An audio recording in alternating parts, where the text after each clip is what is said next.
Jesus, anything wey make INEC chairman see this video, I swear he go leave Nigeria. He don finally open him yansh for market. Breeze never blow, him yansh don open. Anywhere wey INEC chairman for cash Rufai, I swear to God he go beat am. Jesus, Rufai don finally destroy INEC office. He look their face, he pour spit for their face. He say shame. Make Nigeria no dey fear devil again. For you to fear devil, fear INEC office. Yes, after God, na INEC. INEC, believe it or not, you fail this time. Na fail. Because so many places, so many people no cast their vote because of una. Una lack duty for una work. Anyway, Nigeria, watch the video and help Rufai share this video start. INEC see am when they see the video. Yes. This time, God DSS come, no dey fear again. Enough is enough. Wait, Dr. Bati, I'd like to jump into this and say something. I think it was, I quote him a lot, Dwight Eisenhower, former president of America. He says, a country that values privilege over purpose and virtue would lose both.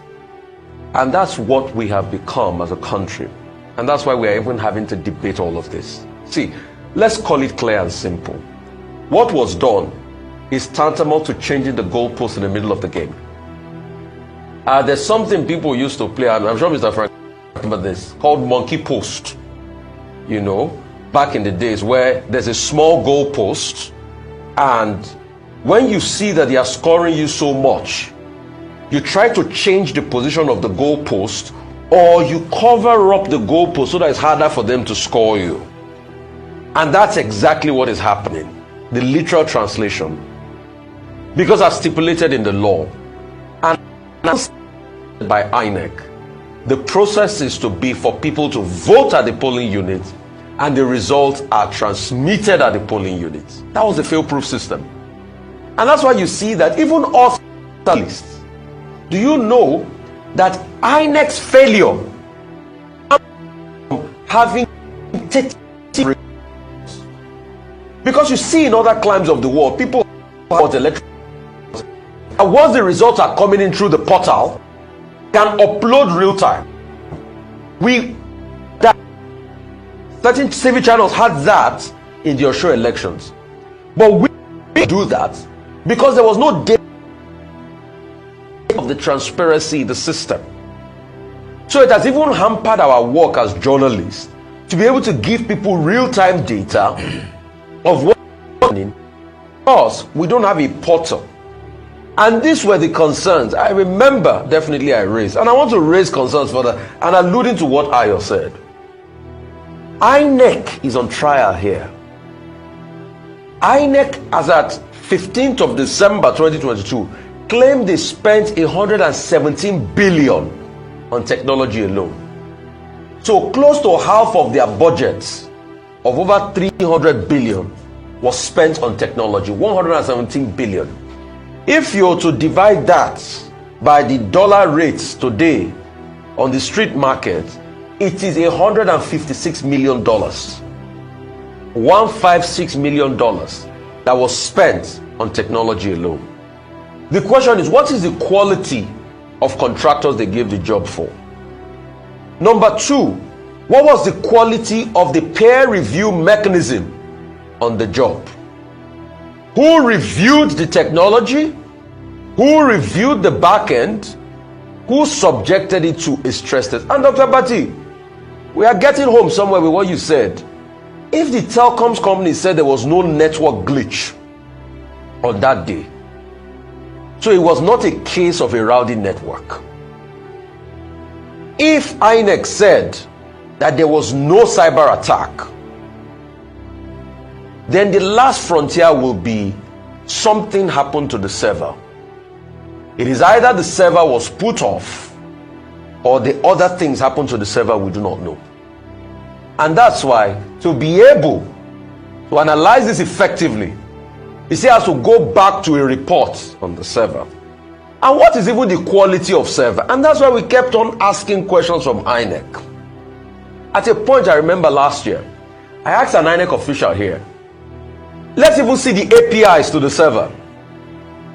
People like us that wanted to do back-end work, Let's even see the APIs to the server that we can connect to, that once the reports come in, we can see it on our dashboard.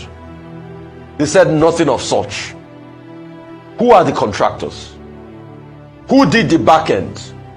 Because you see, there's a popular Jamaican movie, Third World Cup. I don't know if you've seen it.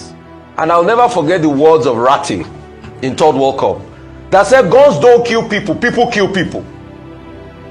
Guns don't kill people, people kill people.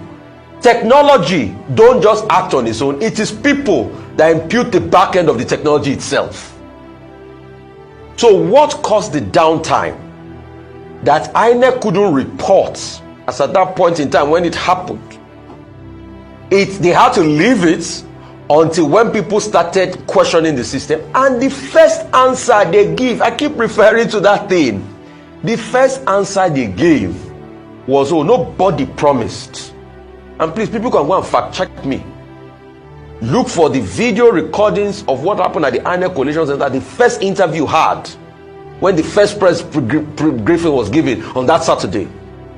What was said as, oh, there was no promise of transmitting the presidential election. Then all of a sudden, moments after, there was a talk of a system glitch. I keep referring back to the technological backend because in the grand analysis of things, the reason why we use technology is because there's record purposes. If it was before elections that we used to have in Nigeria, that we did everything on paper, by now people will have burnt the paper. So you will not even have the polling unit by polling units. The only hope and consolation Nigeria has is the fact that we have a backup online. And that has always been the problem. If you think I'm lying about this, try asking INEC the polling unit by polling unit result of the 2007 elections. I'm sure they can't give it to you. If you try asking them the polling unit by polling unit and results of the 2003 elections, I'm sure they don't have it. But the reason why a lot of people are confident in the system was because technology was put in place. And the most important part of the technology was the storage.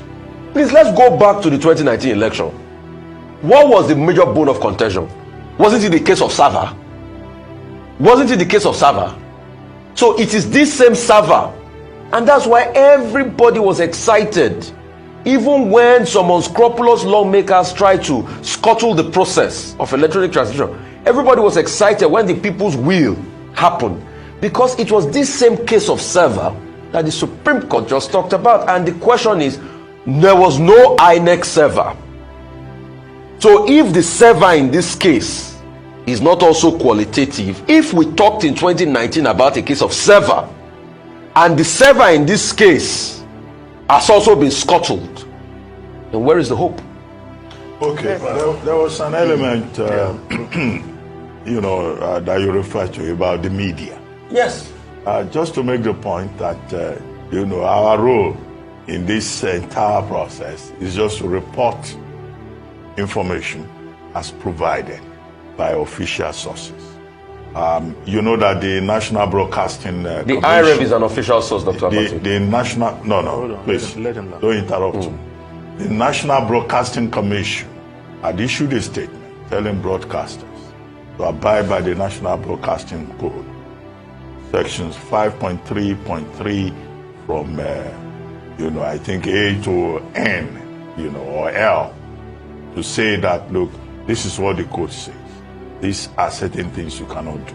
Yesterday, the National Broadcasting Commission issued another statement, dated February 27? Yeah. I think it was so dated, reminding broadcasters also that, look, you cannot have your own results, you cannot announce results, you cannot project as regards who is likely to win and all of that. And the whole of that is to warn in the concluding paragraph that broadcasters, should not engage in anything or promotion of any idea that may result in the breakdown of law and order. So while it is the responsibility of, the media to report as it is, we do not have the responsibility to jump into the arena to create, news or results that have not been provided. So it's important to offer that clarification regardless of our functions under Section 22 of the Constitution, and also without prejudice to our right under Section 39 of the Constitution. Ifeni, yes. You have been an old-time Please, can I be permitted to make a clarification on what I said? Let me listen to you very well. Let me make a clarification, Dr. Abati. I'm not sure you understand what I said. This is what I said. Okay.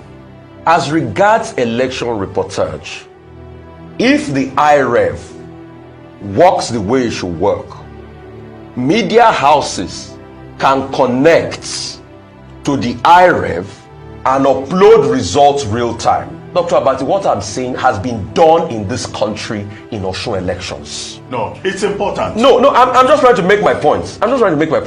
What I said has been done in this country in Osun elections. In Osun elections, even Yaga partnered with another media house, and there was a demonstrative board because the IREV was up and working. So as the polling units were coming in, results were being collated from the INEC as a source and put on a board for people to be able to see. I am not talking about projections. It is America, they do projections and exit polls. What I was just saying is that if their system truly worked the way it should work, there was no qualms about media house connecting to the system and projecting the result as released from their own portal. That was all I was saying. I'm not saying we compromise or project that is anything. the point. Yes. The media must not overreach itself, and journalists should not go beyond their brief. Ruben, you made it's a professional point. You made a point. If any, you have been an old features writer until you became a big man before my very eyes. Okay, over to you. Now, Ruben, I think the point you made is very straightforward. We have our limitations as journalists, as broadcasters, and the broadcasting code clearly states what you can do and what you cannot do. And as law-abiding professionals, we abide by those rules. You cannot go ahead and start announcing results that have not been authenticated by the or put forward by the electoral body, and we stick by that rules. I don't think it's a matter